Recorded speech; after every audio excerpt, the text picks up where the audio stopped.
Então, gurizada, vamos começar o canal, mas afinal, antes de começar o canal, só para lembrar para vocês o seguinte, ó, é um vídeo curto, tá? Então dessa forma, assim, ó, não vai ter todas as informações do mundo, mas vai dar para dar uma boa ideia do que significa isso, beleza? Vamos começar então. Para entender o que significa isso, a gente tem que ir lá se remeter o que significa, assim, ó, que é uma confusão que a galera faz, achar que todo árabe é terrorista ou que todo árabe é muçulmano. Não. Árabe é etnia, né? Assim que, sei lá, tem japonês, tem judeu, também temos os árabes. Dentro dessa etnia, a religião que mais tem, assim, dentro dessa etnia, é a religião do Islã, né? Então o cara é árabe e Islã. Como essas pessoas são chamadas? Essas pessoas são chamadas de muçulmanos. Dentro dessa ideia dos muçulmanos ali, do Islã, a gente tem outras duas divisões. A gente tem os xiitas e os sunitas. De acordo com a religião, o xiita é quem descende diretamente de Maomé. Eram as pessoas que eram parentes de Maomé. Essas pessoas são conhecidas como xiitas. No mundo árabe, assim, elas representam mais ou menos 20% da população, tá?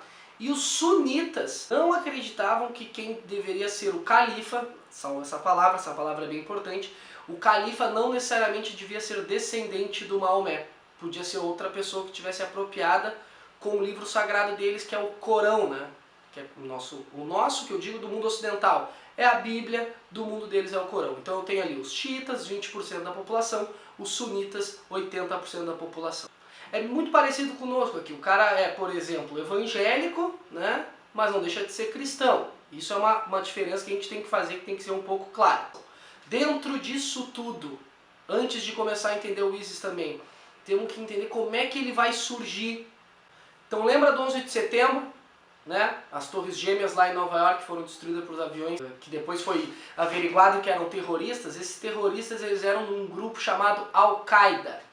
Al-Qaeda é um grupo terrorista que tem entre os maiores expoentes dele uma figura que tu deve saber quem é, que é o tal do Osama Bin Laden, ok? Eles se organizaram como bem antes do 11 de setembro, lá quando tinha a Guerra do Golfo. A CIA foi lá e financiou essas pessoas, para essas pessoas, né, tomarem o poder na época do senhor Saddam Hussein. Então eles foram financiados pelos Estados Unidos, olha que interessante, os Estados Unidos financiou. E muito tempo depois fizeram o atentado das Torres Gêmeas e depois uma ramificação da Al-Qaeda. Olha que louco, a galera mais radical dentro da Al-Qaeda, saiu fora e fundou o Estado Islâmico, né, que vocês conhecem por ISIS. O que é então esse Estado Islâmico? Só para retomar, uma ramificação da Al-Qaeda. Eles eram radicais demais para continuar na Al-Qaeda, tá bom? Eles eram a filial da Al-Qaeda lá no Iraque. Então lá por 2010, 2006 eles rompem de vez e formam o Estado Islâmico, tá? Eles têm um líder, eu vou ter que colar aqui o nome do líder porque é um nome difícil de pronunciar, é o senhor Abu Bakr al-Baghdadi, que se autoproclamou califa, e se autoproclamou descendente de Maomé. Curioso aqui que Estado Islâmico ele é sunita, ele não é xiita, viu? Ele faz parte da maioria do mundo árabe em termos de pensamento. O que o Estado Islâmico ele quer? Dentro desse contexto aqui do Oriente Médio, contexto de conflitos históricos, o que o Estado Islâmico quer? Primeiro, meio óbvio, eles querem se tornar um Estado e eles já podem ser considerados um Estado. Não pela ONU, obviamente, mas no momento que eles têm leis próprias, eles se organizam financeiramente, eles são ali um Estado. Esse Estado, ele se organiza através de uma lei chamada Sharia.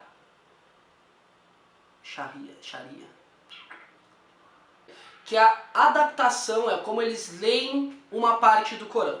Vou dizer algumas coisas que estão na Sharia para tu entender mais ou menos o que se passa em termos de leis hoje dentro do Estado Islâmico. Uma das leis que tem lá, ladrão pegos em flagrante devem ter suas mãos cortadas, por exemplo. Crucificar é uma forma legítima de executar fiéis. Mulheres de inimigos podem ser escravizadas. E estrangeiros só podem viver ali se pagarem impostos e reconhecerem que os muçulmanos são maiores. É realmente um absurdo a gente pensar que naquele estado as pessoas seguem por lei esse tipo de coisa. Sempre baseado num livro sagrado deles, que é o Corão.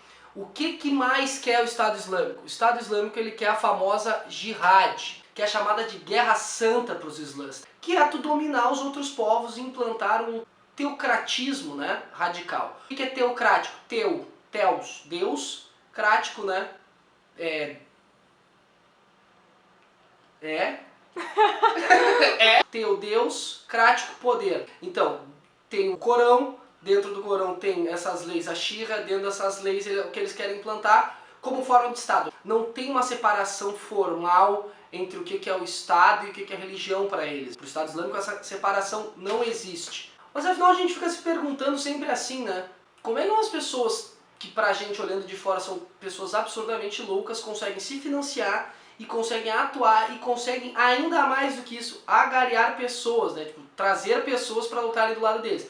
Como é que eles conseguem dinheiro? Porque porventura tu já acabou vendo um vídeo do Estado Islâmico. É alta produção cinematográfica e tudo isso tem um custo bem alto. Assim, não é que nem a gente aqui filmando, né, dentro da sala. Então de onde é que eles tiram dinheiro? Toda a região que eles estão é uma região que tem muito petróleo. Então né, uma boa parte de financiamento deles é por venda de petróleo. Mas daí tu te pergunta... Como é que os caras compram petróleo se eles são tão cruéis assim? Meu, bem-vindo ao mundo real. Sempre para ganhar dinheiro ou para economizar dinheiro, não se interessa de quem tu tá comprando. Eu só vou vender lenço porque tu chora, né? Isso é um princípio básico. Eles dizem que tem algo em torno de 2 bilhões de dólares, assim, que eles já conseguiram juntar em dinheiro. Se for verdade isso, transformam eles no grupo terrorista mais rico que o mundo já teve, o que pode ser uma coisa bastante perigosa. Paralelo a isso, a Arábia Saudita mandava muito dinheiro no início para eles, porque a Arábia Saudita é uma ditadura familiar, né? E eles são muito anti-imperialistas, eles são muito anti os Estados Unidos, então tudo que é grupo que tenta de alguma forma combater os Estados Unidos, a Arábia Saudita é um dos principais financiadores dele. Como é que tá hoje? Lembrando sempre, difícil buscar essas informações de lá, mas atualmente o Estado Islâmico ele tem mais ou menos o mesmo tamanho do Estado do Rio de Janeiro. Eles têm algo em torno de 15 mil membros e eles estão em vários conflitos, porque eles querem tornar toda essa área da Síria e do Iraque, então eles estão no meio de uma série de conflitos. Que tipo de conflito que eles estão? De um lado tem ali o Bashar al-Assad, que é o presidente da Síria, que não caiu ainda. Se a gente for pegar toda a primavera árabe, lá dos caras caindo na Tunísia, no Egito, ele não caiu, ele conseguiu resistir, né? E atualmente ele é muito amiguinho da Rússia, né? Então ele conseguiu se manter no poder. O Estado Islâmico está tentando tirar ele do poder e está tentando dominar toda uma parte da área ali da Síria e do Iraque. Paralelo a isso a gente tem os curdos. O que são os curdos, caro professor? Os curdos é uma nação sem Estado, né? É como se os brasileiros simplesmente acordassem no outro dia e não tivesse mais o Brasil. Os curdos estão em guerra com o Estado Islâmico atualmente para defender o território. E tu pensa, como é que um livro sagrado consegue ditar as leis de todo um país? Que absurdo isso, é tudo baseado por causa desse livrinho idiota deles que a gente chama de quê?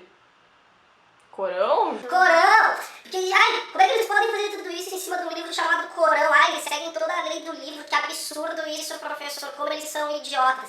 É aí que a gente tem que ter um pouco de cuidado. Vou ler aqui uma frase para vocês, tá? E depois eu vou dizer de onde é, para vocês entenderem um pouco. As mulheres devem ficar em silêncio durante as reuniões da igreja. Não devem tomar parte nas discussões, sejam submissas, tal como mandam as escrituras. Se tiverem questões a apresentar, que os façam aos maridos em casa. Não é próprio para as mulheres falar nos cultos. Isso é do Corão, professor? Não, cara. Isso é Coríntios. Isso está na Bíblia. A gente tem que tomar um pouco de cuidado, porque a gente sempre tenta fazer um paralelo com o Brasil, quando aparecem grandes grupos envolvidos em política, usando a Bíblia como um grande exemplo a ser seguido de lei. É o primeiro vídeo. Não sei se vocês gostaram, não sei se faremos outro. Se porventura outros fizermos, curte. Tem que fazer assim, né? Geralmente os caras fazem assim no vídeo, eu nunca sei. Mas tem um botão para tu curtir, compartilha e tudo mais. Beijo no cérebro de todos. Valeu! E se inscreve no canal, por favor, tá? Esqueci de falar.